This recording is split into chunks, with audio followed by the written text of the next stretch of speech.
За сайн байна уу? 65 дугаар сургуулийн 3 дугаар ангийн постэр танилцуулахад бэлэн болсон байна. Манай баг болохоор хүн нас нэмэгдэж өсч том болох тусмаа амьсгалын таан буурч байдагтай холбогдуулаад под багжийг ашиглаж туршилт хийсэн байгаа. Энэхүү туршилт хийхдээ 2 наснд хүрсэн хүн болоод 2 бага насны хүүхдийг оролцуулна. Туршилтыг 2 өөр газар хийж гүйцэтгэсэн. Амьсгалах хугацаа нь болохоор 5-аас 3 минутын зайд суур хэмжилт хийж үргэлжлүүлсэн байгаа. Энэхүү туршилтыг хийхдээ Excel програм ашиглаж боловсруулад энэхүү таамаглалыг дэвшүүлсэн таамаглал нь болохоор насанд хүрсэн хүний амьсгалаас ялгарах нүүрс хүчлийн хэмжээ бага насны хүүхдийн амьсгалаас ялгарах нүүрс хүчлийн хийнээс бага байдгийг таамаглал дээр дэвшүүлж батлагдаж туршилтыг алдаагүй амжилттай хийсэн байгаа.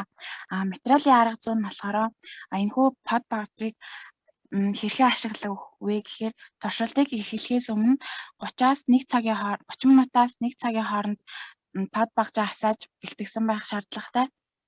Эхлээд суур хэмжилтийг 3 минутанд туршилтыг явуулсныхаа дараа багжаа амныхаа өмнө харуулад 3-аас 5 см-ийн зайд байрлуулад эхний том хүн дээрээ 5 минутаас буюу 3 минут суур хэмжилтийг хийж явуулна. Том хүнийхээ суур хэмжилтийг хийж дуусгасныхаа дараагаар суур хэмжилт бага насны хүүхэд буюу мөн адил под багжаа 3-аас 5 см-ийн зайд байрлуулад эхний хүүхэдтэй 5-аас 3 минут гэж суур хэмжилтийг хийж дуусгасан байгаа. За үр дүн болоод танилцуулга болохоор Нанда ярина. Бид Excel програмыг ашиглан графика босоод тэнхлэгт CO2-ийн хэмжээг ppm нэгжээр илэрхийлж, хэвтээ тэнхлэгт хугацаа болон секундын наривчлалыг илэрхийлж байгуулснаар доорх графика гарган авсан. Графикийг харуул 1 цаг 5 минут 30 секундээс 1 цаг 10 минут 42 секунд хүртэл эхний том хүн болон хүүхдийн амьсгалын хэмжилтийг, харин дараагийн 1 цаг 13 минут 18 секундээс 1 цаг 19 минут 17 секунд хүртэл дараагийн том хүн болон хүүхдийн амьсгалын хэмжилтийг зааглан харуулсан байна. Улбар шар өнгөөр илэрхийлсэн хүүхдийн амьсгалаас ялгарах нүүрс хүчлийн хэмжээ, цэнхэр өнгөөр илэрхийлсэн том хүний амьсгалаас ялгарах агуулгаар эхний болон дараагийн хэмжилт тус бүр их байна. Энэ нь насанд хүрсэн хүн минутанд 12-оос 20 удаа, бага насны хүүхэд минутанд 18-аас 30 удаа буюу илүү олон амьсгалтай холбоотой.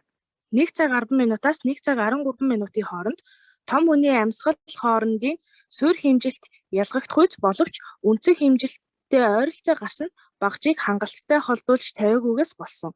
1 цаг 18 минутанд том хүн ярьсан тул амьсгалаас ялгарах хийн агууламж огцом өсжээ. Харин 2 хүүхдийн амьсгалаас ялгарсан нүүрс хүчлийн хийн хэмжээний хувьд эхний хүүхдийнх илүү өндөр гарсан нь насны ялгаанаас үүдэлтэй. Учир нь эхний хүүхэд 7 настай, дараагийн хүүхэд 11 настай байсан. 1 цагаас 1 цаг 10 минут хүртэл хүүхдийн амьсгалаас ялгарах хийн хэмжилтийн үед суур хэмжилтийн утга буурсан байгаа нь багжтай ойролцоо байж байгаад холдоод дараа нь амьсгалж эхэлснээс үүсжээ. Туршилтын үр дүнд бид дэвшүүлсэн таамаглалаа баталж ялгааг харуулсан учраас алдаа гаргалгүй амжилттай хийж гүйцэтгсэн гэж дүгнэж байна. Анхаарал тавьсанд баярлалаа.